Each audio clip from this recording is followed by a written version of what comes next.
Scary Stories, Episode 1. Don't look yourself up on Google. Don't search your own name. Why? Because you might not like what you find. One time I was bored and decided to search my name on Google. I have a pretty rare name, so I wasn't expecting many results. Imagine my surprise when I stumbled onto a website whose domain was my full name, www.myname.com. I clicked the link and landed on a forum. I looked through the profile of the site's owner and found that he was the same age as me and had the same hobbies and interests. There wasn't a single post on the forum, but I was intrigued, so I bookmarked it. About a month later, I visited the site again. This time there was more content. A few entries like a personal diary, mostly stuff like, "The weather was nice today," or "I'm so bored at work," things like that. But over time, I started noticing more and more overlaps with my own life. The person lived in the same city as me. It struck me as pretty strange that two people with the same rare name would live in the same city at the same time. At some point, I noticed the diary's contents were very similar to my own life. One day, I went to a baseball game, and when I checked the site that evening, I found that the owner had gone to the same game. At first, I didn't think much of it. After all, tens of thousands of people in the city rooted for the same team. But then it started to feel like more than a coincidence. Every time I visited the site, I noticed small biographical details that didn't quite seem like me, and it made me uneasy. For example, the owner mentioned his pet dog, and the dog's name matched the name of the dog I had as a kid. He posted a photo of his car, and it was the same model I drove back in college. He talked about eating at a certain restaurant, and it was the exact restaurant I always went to when I worked at my old job. One day when I checked the forum, some people had left the owner messages saying, "Happy birthday." That day was my birthday too. That was the first time I decided to post something, just out of curiosity. I wanted to wish the owner a happy birthday and mention that we had the same name. But when I tried to type something, I realized there was nowhere to enter a message. It wasn't a forum at all, just a static page. Strange, I thought to myself. In other words, the owner had gone to a lot of effort to make it look like an interactive forum, like other people were posting, when really all the content seemed to have been made by the owner himself. Why the hell would anyone do that? I wondered. I decided to send the owner an email. Here's what it said. "Hi. Believe it or not, you and I have the same name. Nice to meet you." It was just a friendly message. The next day, when I tried to check the site, I found it was gone. It felt like it had just been deleted. Then I opened my inbox. There was one new message, a reply to mine from the day before. When I opened it, a chill ran down my spine. It said, "I found you." My brother hadn't come out of his room for 3 days. My parents wouldn't let me check on him. On the third night, when Jacob still hadn't come out, I worked up the courage and went to my mom. "People don't sleep that long," I said. She was making a casserole, the 6th one that week. We were already running out of room in the fridge, but she kept making more. I watched her from the corner of the kitchen. Her posture was hunched, and her freshly grayed hair hung down over the food. I walked over and tugged at her sleeve, but Mom didn't react. She kept spreading. "Mom," I said, "can you hear me?" "He needs to build up his strength," she answered. "We shouldn't bother him." Before I could say anything else, Dad walked into the kitchen. His eyes were red and swollen, but he was smiling. He was holding 3 cans of Coke. "I'm starving," he said. I still have the taste of that awful cafeteria food in my mouth. "And here I thought hospitals fed people well, considering how much money they make," Mom said. "Yeah, right," Dad snorted and set the Cokes on the counter. Mom didn't want us going into Jacob's room, but I was starting to worry. I peeked out of the kitchen. His room was at the end of the hall. It looked like an abandoned lighthouse. The only sign of life was a New York Yankees poster taped to the door. There was a small gap between the door and the floor where you could see whether the light was on. The room was still dark, like it had been for the last 3 days. I turned back to Mom. "Maybe we really should check on him," I asked. "I don't get why a place like Wendy's or Burger King doesn't open little cafes inside hospitals." Dad went on. Hundreds of people are stuck there for ages. It'd be steady business. It's all politics, Mom said. They sign these huge contracts that can't be broken. Yeah, that actually makes sense, Dad said. He was standing next to Mom, his face inches from the casserole. He inhaled deeply. Ah, he said. It smells wonderful. If you want, while the new casserole finishes in the oven, we can heat up some leftovers, she said. I think we still have a little from yesterday. The spinach and ricotta were delicious, weren't they? Delicious. Very, very delicious, he said. I couldn't tear my eyes away from the food. Jacob will eat too, once he gets his appetite back, Mom said. I turned and took a step into the hallway. The space between me and his room felt long and narrow, like a taut wire. Once the smell of the casserole was behind me, I caught a different smell. It reminded me of old gym socks. Even with Mom's set of candles and incense, I could still smell it. It cut through everything. The last time I saw Jacob was when we brought him home after his treatment. His face was pale green, and his eyes kept rolling back.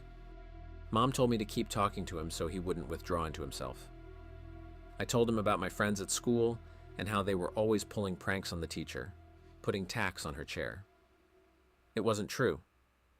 I'd just seen something like that once on a show, but I was running out of stories to tell him. It didn't matter anyway.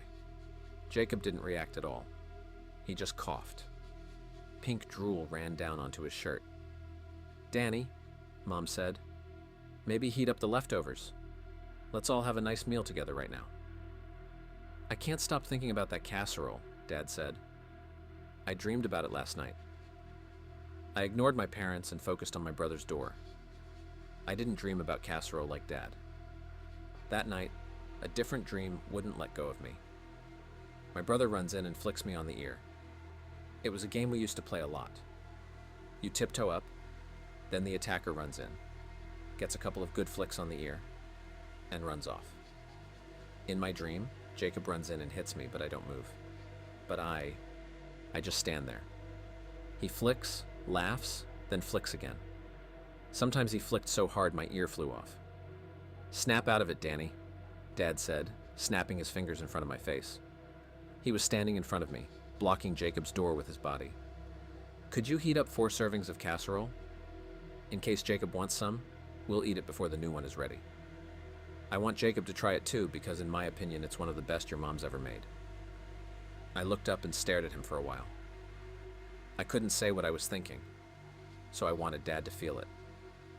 Maybe if I looked at him long enough, my feelings would carry over to him. But Dad only glanced at me for a moment, then looked away. In that brief instant, though, I saw something I didn't want to see.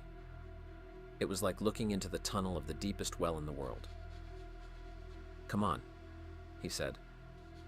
He put his arm around my shoulders and turned me toward the kitchen. His voice got more serious. Better heat each piece up separately, because if you heat them all at once, you won't warm each one evenly, and you'll probably end up with some too hot and some too cold, and then Jacob won't get the full enjoyment of how good these casseroles are. Dad took his arm off my shoulders and walked ahead of me, and I lingered in the hallway a moment longer. I turned to take one last look at my brother's door. I thought about walking up to it and going inside, but I was afraid Mom would yell at me. The truth is, I never liked going in there.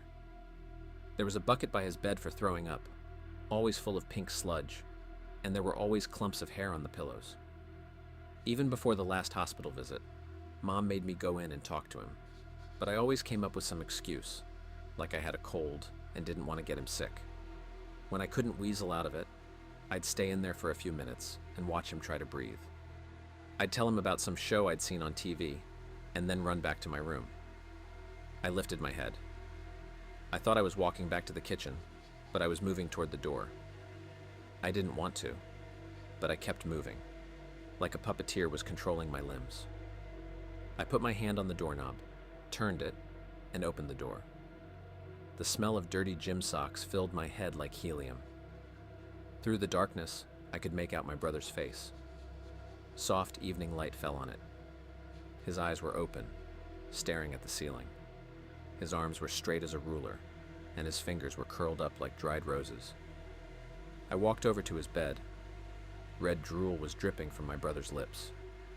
Jacob looked like a sullen clown. I flicked him on the ear. It was hard. I walked out and closed the door behind me. On the way back, I realized I couldn't even remember what his room looked like. Behind that closed door, he could be doing anything. Burpees, reading comics, planning his next attack on my ear. When I got to the kitchen, I heated up 4 plates of spinach and ricotta casserole. When they were done, I wrapped Jacob's plate in foil and put it in the oven to keep it warm. Then Mom, Dad, and I sat down at the table and ate in silence. My son was diagnosed with something far scarier than cancer.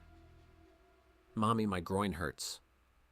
Could I have known in that moment how terrifying those few words were? Like any other mother would, I crouched down and said, "Let me take a look." My young son pulled down his pants. When I saw what was there, I was gripped by fear. His testicles were red and swollen. I tried not to panic and told myself it might be nothing, but nothing short of the worst-case scenario came to mind. The night before, when I bathed him, everything had looked normal. What on earth could have happened? Trying my hardest not to scare him, I quietly told him to pull his pants back up and put his shoes on. 20 minutes later, we arrived at the doctor's. After the exam, the doctor sent my son to the waiting room and called me in for a private talk. "Is it bad?" I asked. The doctor gave me a look I'd never seen before, as if what I'd just asked was a huge understatement. "To be honest," he said, "in all my years of practice, I've never seen anything like this. My colleague already called me. We need to do an ultrasound." Tears welled up in my eyes. "Tell me he's going to be okay." "I can't say that for certain, but I can assure you that if it's some kind of cancer, testicular cancer is the easiest to treat." He paused. "You said he's 5? I nodded and said, "I don't understand. He hasn't even hit puberty yet. So this is abnormal for a boy his age, right?" "Before we jump to any conclusions," the doctor said, "we need to look at the ultrasound." Before I paid for the visit, he handed me a note with the date and location of the hospital where the ultrasound would be done. He also advised me to put an ice pack on my son's groin every 2 hours in case the swelling got worse.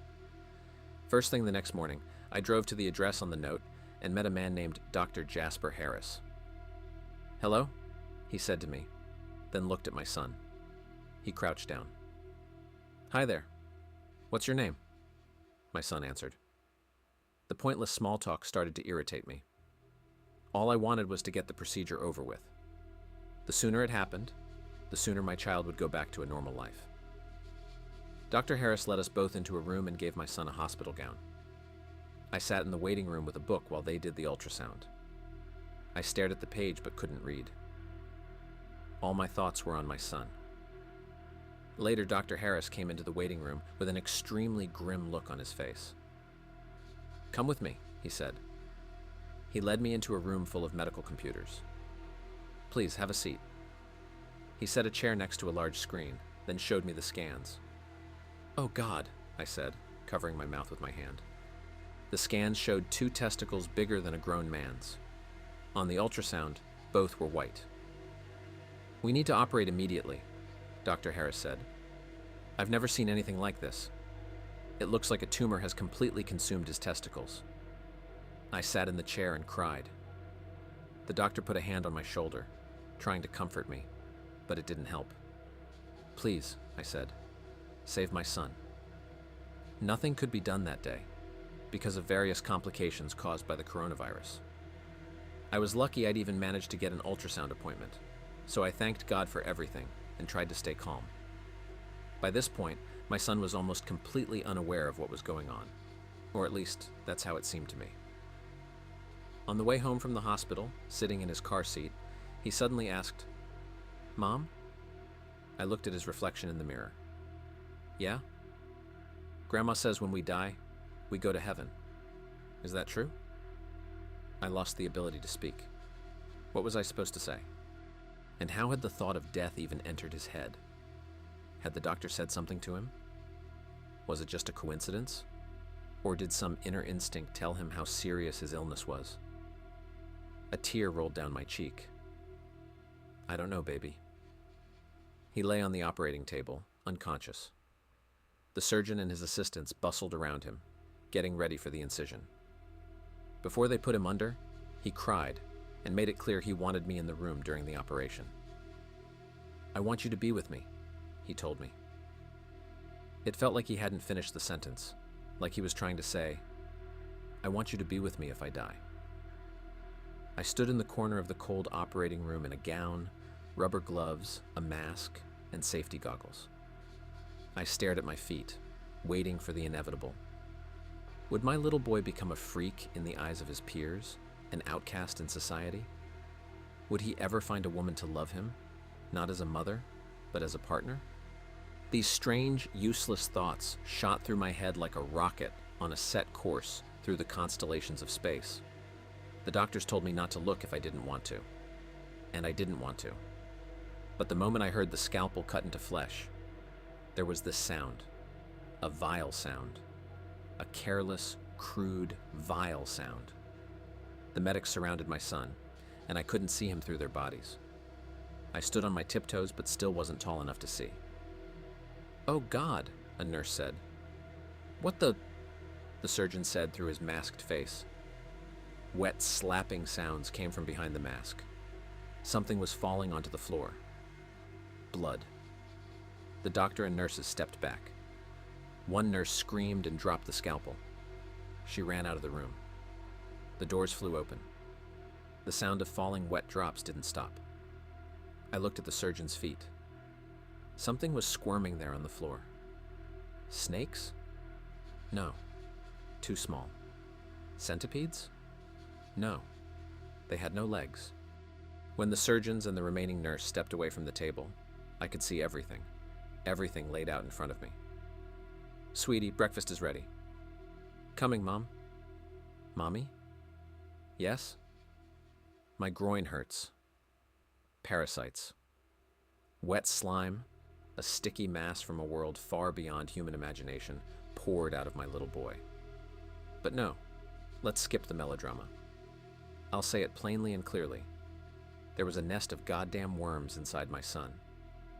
They writhed and slid down the table onto the floor, onto the surgeons' and nurses' shoes. And you know what? The next thing I remember is darkness. I passed out and hit my head on the tile floor. They took me out of the room, and I came to in a chair in a large waiting area. I remember squinting because the chair I was in faced windows looking out onto the street where the sun was setting. Where am I? You're in the hospital on the 3rd floor. A nurse in a gown that was a size too small came over with a glass of water. I blinked and my eyes focused on the nurse's face. "Yes?" I asked. "Please drink this." "My son." I straightened up. "Where's my son?" "Those things, is he okay?" She put a hand on my shoulder to sit me back down, and the water spilled over the rim of the paper cup. "He's fine," she answered. "There were just a few minor complications." Minor complications? Haha, very funny. Minor squirming complications. "He lost a little blood, but the operation is done.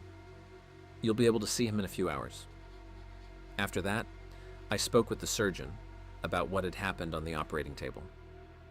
The only thing I heard in response to my question about what had been inside my son was, "We're not entirely sure what it is, or what kind of parasitic organism it belongs to. We ran some tests to check whether anything was left inside him, but we're not sure he's clean. He'll need to take mebendazole. That's the best we can do at this point." And that was the end of it. After that, men in black suits showed up and questioned me, my son, the surgeon, and both nurses. Who were they? How the hell should I know? 2 months have passed since the operation. My son had to spend about a month and a half in a rehab center, which wasn't great for either of us. I started taking anti-anxiety medication. It began the day after I first brought my son home in a long time. I just couldn't sleep at night, worrying about him. About every 5 minutes, I'd get out of bed and go to his room to check on him. I wasn't getting enough sleep and had to work less because of it, so lately things haven't been going well for me. My ex-husband barely paid any child support. Well, at least the medication seems to help, so now I can sleep. My son was discharged from the hospital with a clean bill of health, aside from the 2 operated testicles. At least the doctors didn't see any other problems. But here I am again in the hospital waiting room. Yesterday, while I was eating cereal and watching the boob tube, my son came out of his bedroom and mumbled the words, "Mommy, my eyes hurt." I found a tape with a woman's murder recorded on it. I was at my grandmother's house, helping her move furniture. When my mother died, my grandmother became my mom. I was still very little then, and I'd lived with her ever since I was in a serious accident. My grandmother helped me get my health back, so I tried to take all the physical chores off her hands, figuring it was the least I could do. I was in the attic and accidentally knocked over a box. It was full of VHS tapes, the oldest dating back to 1990. The tapes only had the year written on them. Since we used the attic more as a living room than a storage space, there was also a TV up there, and I decided to play the oldest tape. I expected happy memories, home videos, nature footage, anything but this. The video started with the person holding the camera filming a woman sitting alone at a little table in a coffee shop. She was reading a book. Then the camera zoomed in, focusing on her hair shining in the light. Then the tape jumped to another place. It looked like downtown Chicago. On the screen, you could see the back of the same woman as before. She was walking down the street, oblivious to the person following her and filming her. The sky was dark gray, and I could see the lights of passing cars flickering and shaking, brushing against the cameraman's jacket. The person with the camera was off to one side, not far from the woman, but far enough that you could tell he wasn't with her and was clearly stalking her. The monotonous walking scene lasted about 5 minutes. Then the shot switched, and the same woman appeared on screen, now tied up and lying in a car trunk. Her mouth was taped shut, and she couldn't speak. All you could hear was the sound of pouring rain, along with her muffled screams and crying. The sounds of panic breaking through the taped-over mouth tore my heart in two. An unpleasant chill ran down my spine, and I could barely keep my eyes open. At any moment, the recording could jump to some more grotesque, sickening, horrifying shot, and all I could do was watch it in horror. I saw a hand in a black glove reach out from behind the camera and slam the trunk shut, locking the woman inside. Now it was clearly night. The next scene, the woman, beaten and covered in blood, sitting tied to a chair. The setting looked like a warehouse or something. The only light came from a single fluorescent lamp above the victim, lighting up puddles of crimson red blood at her feet. The camera doesn't move. It's so static that it seems like it's held by a tripod, and I hear groans of pain coming from the poor woman's taped shut mouth. There was also the clatter of metal, like someone picking out the right tools or taking them out of a bag. Now I really started to feel sick. The stalker stepped into frame, but only his back was visible. His head was completely hidden under a balaclava. In his right hand, he held a knife. My heart froze. The maniac lifted the woman's drooping head, tilted her face up, and she writhed in a desperate, futile attempt to survive. I've never in my life seen so much blood. After that, the killer took off his mask and, smiling, teeth gleaming, looked into the camera. The recording cut off abruptly. I stood frozen in place. The blood ran cold in my veins, and I turned pale to an almost corpse-like white. My grandmother had been watching me the whole time. Trembling, she tried to comfort me from the other end of the room. Through tears, she struggled to get the words out. She said she hadn't wanted anything to remind me of who I was before the accident. Thanks so much for watching. In the comments under the video, share your own scary stories, and don't forget to check out our other videos. Big hug. Bye.